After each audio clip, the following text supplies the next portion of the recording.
Hey everybody, Pastor Bob here on this Holy Friday, better known as Good Friday, during Holy Week. It's when we commemorate the death of Christ on the cross for us. A lot of things happened surrounding that Good Friday. There were several things that Jesus said when he was on the cross. But I want to talk for a moment about something important that happened that we sometimes, we put in the background. When Jesus died on the cross, there was an earthquake. The ground was shaking. One of the things that happened is that the curtain that separated, the veil that separated the kind of the place where everybody could worship in the temple from the holy place, the place where only the high priest could go in once a year and on the Day of Atonement, that curtain ripped in half and was torn apart. A lot of people didn't understand till later what that meant. And even the people that were around the crucifixion, all they saw was the darkness. All they saw was the natural phenomena that were happening. They didn't know at that point about the temple curtain being ripped in two. It's important because Paul later on refers to that and now says that we have access to the Father. That now we, you and me, have access to God. We don't need a priest. We don't need a pastor. We don't need a professional. We don't need anybody to go to God on our behalf and plead for us. We can go to him on our own. That's why Paul said now we're able to cry, Abba, Father. In Judaism, calling God your own Father was something that you just didn't do. They respected God too much.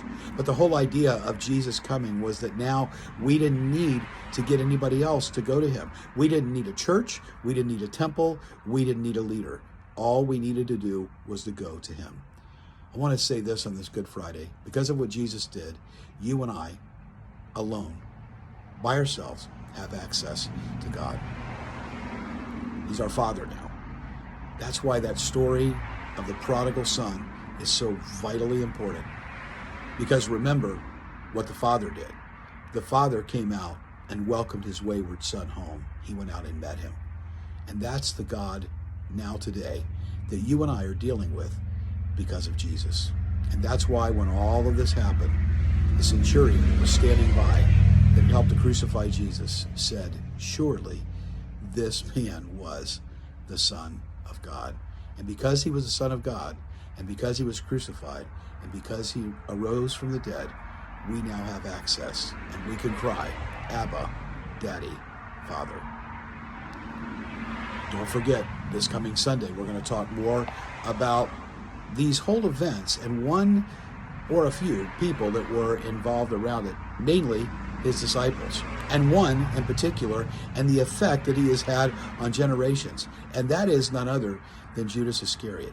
This coming Sunday, on Easter Sunday, I'm going to be talking about the Judas effect.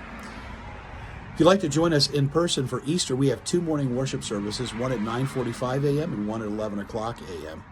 Now, if you can't join us in person or you want to attend online, our online community is growing more and more every day, and they are not just an extension of us.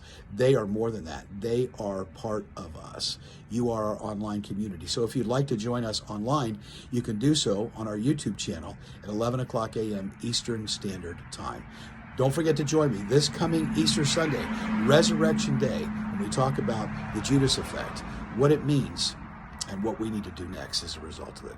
God bless you. Have a great Friday, and we will see you this coming Sunday.